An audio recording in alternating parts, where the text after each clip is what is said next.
Within the McGraw-Hill iScience program, there are a variety of resources to differentiate the material for the different ability levels of your students. Now, many of these things are going to actually be integrated into the textbook itself, starting with some of the inquiry questions, the getting ready to read, which right here is an anticipation guide for students that just help them look for things as they read. These are simply agree or disagree statements when they go through. Then at the end of each lesson, they'll go back and refer to those. But I'm more referring to this from a teacher perspective as we go through it. So I want to take you through and highlight some of the materials that are available. To do this, I'm going to start out in the e-book, and for the student or the teacher, it looks exactly the same right here.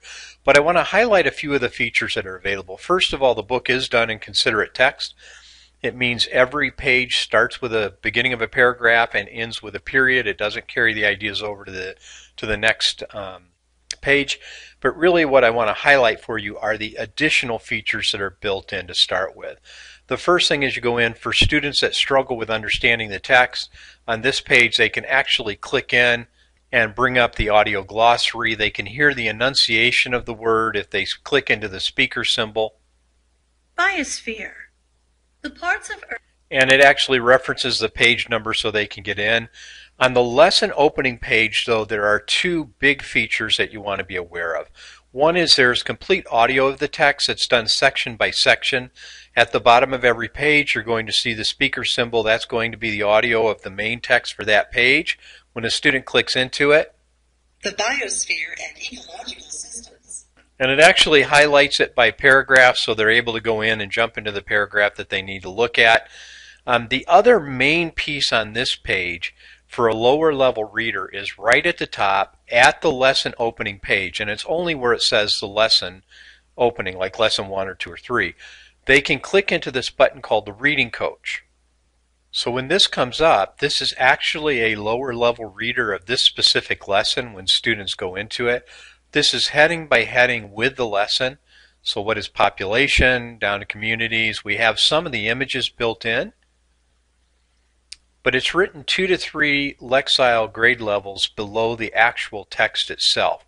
And students simply access that by clicking in the reading coach, which is found on that lesson opening page. So two of the big features to help struggling readers or ESL students, one would be the audio symbol, and again that's on every page. The second one would be the guided reading.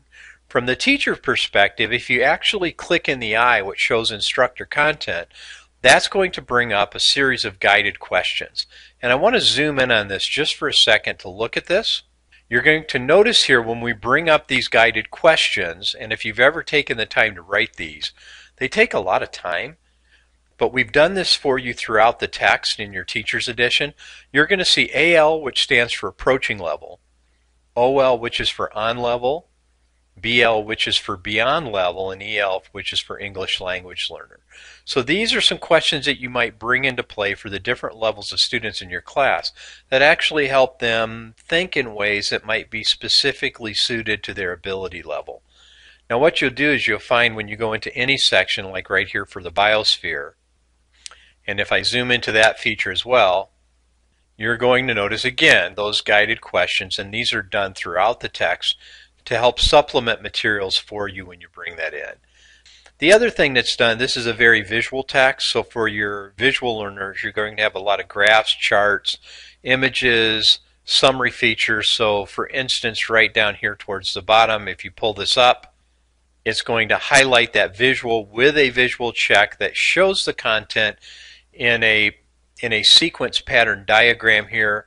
If I click back down, or if I click on the eye to show the instructor content for this, and I zoom in on this, you're going to see a whole piece on visual literacy to help those students actually grasp the content using the visual in the textbook. But it's another way for you to differentiate the materials to help those struggling students when they go into it. A couple other resources that are available. If you click over into the resource tab on the left hand side, and that resource tab is available both for teachers and students, you have a couple of different resources that are available here.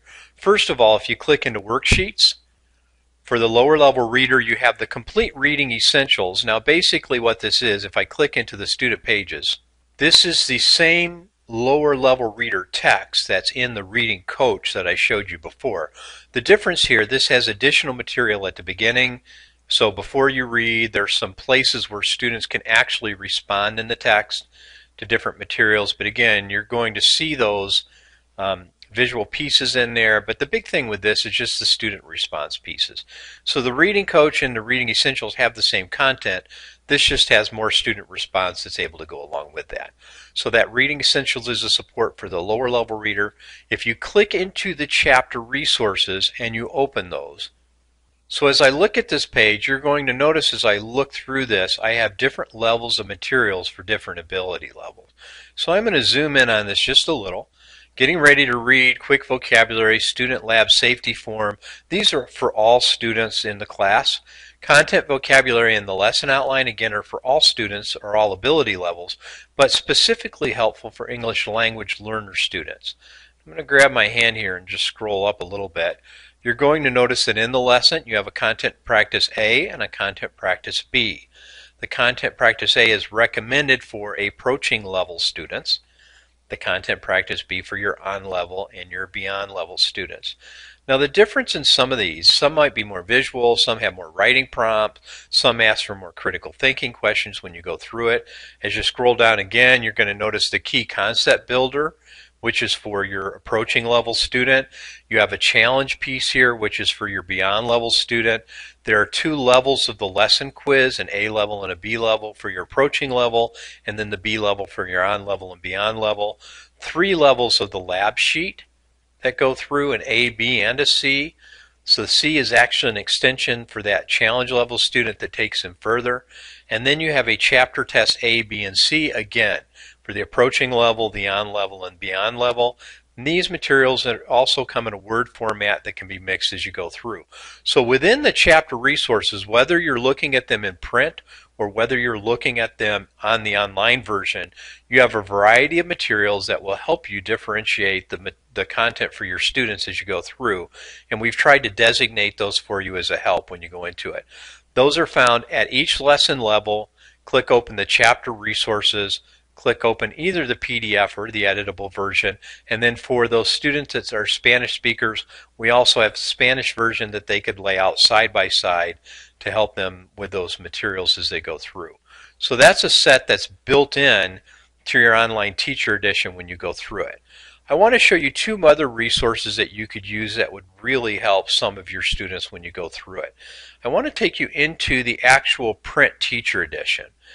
When you're in a lesson and you're looking through the e-teacher edition, if you're not on the opening of the lesson but you're actually in the lesson, on the right-hand column you're going to see a section for every piece on differentiated instruction. So if I pull down on this and zoom in, you're going to notice here every page in the lesson has this in that right-hand column other than the lesson opening. Differentiated instruction. This is a specific idea, so you're going to notice here for my approaching level, I've got one specific activity. For my beyond level, I have a different activity, and then if I scroll down just slightly, for my ELL student, I have another activity that's built in here. All of these are ways to differentiate the material. You're going to notice here in the TE those same guided questions, and then if I scroll down under my teacher toolbox, these are different ways to get students engaged in the ideas. Now, in a way, these are differentiation as well. And the reason I bring that out, because here, the teacher demo is very visual. The fun fact, it depends on how you use it, could be kinesthetic. The reading strategy could be, again, visual or just depending on the way that you want to pull that out. So it approaches learning styles is the point I'm trying to make with some of those teacher toolbox suggestions. But those are built into the teacher edition for you, and it's a great resource to pull out. One other piece in the student text, and I want to click ahead just a little bit to find this. I'm going to get out of the visual literacy piece. Right here, I want to zoom in on this corner of the page, which is the foldable. And this addresses differentiation in a variety of formats. In one way, it allows kinesthetic or addresses learning style. Students create this. It's very visual. They write in it. They go back and restudy it and read it. But the other way is it also addresses ability levels. Some of your struggling learners, if they take notes this way, would be much more organized and really help them as they go through the material. So please take a look at the foldable. There's one in every lesson for you to use when you go through. There's a variety of activities throughout the text and in your resources that address, again, learning styles and abilities. But there's one other piece that I want to show, and I'm going to click out of the actual Life Science Student Edition and take you back to your ConnectEd homepage. When you're at this level of the material, there's one other great resource. Now, you know, if you click in the title or the book cover, it's going to take you to the book. But if you click on the associated course content link, it actually brings you to the browse page. And you can browse two ways. You can browse by your textbook by clicking into this, and there's actually a video that talks about this management side of the features. But the other way you can browse is by keyword. So let's say we're looking for something on populations. I can click my search button, and when I do this, this searches all of our McGraw-Hill material, not only in the iScience program, but if I scroll down, it actually searches all of our K-12 material. So if I have a struggling students with populations, I could look at something on a 4th grade level and click my 4th grade filter, and it would pull down the materials on populations on a 4th grade level. And it would tell me I have some student resources, student workbooks, and some teacher resources. I could also have that beyond level student, and I could scroll down and say, you know what, I want to find something on a 10th grade level. And when I do that, I can bring up the materials on the higher level for those students. Now, a couple of the things with this, I can also filter this over here by activity type or category. So I'm only looking for concepts and motions on a higher level. There's a couple of these, and then from here you can actually add these to your favorites, or by clicking tools you can email the resource details, and when you have a class created you can actually assign this to the students. So I think you can see through this short video, whether it's the reading coach or the reading essentials, whether it's the audio, whether it's the leveled materials in your chapter resources, whether it's the foldable, whether it's the browsing feature, or the differentiation ideas in your teacher's edition or in the guided questions. You have a whole series of materials that you can use to help address both the different learning styles in your classroom and also the different ability levels.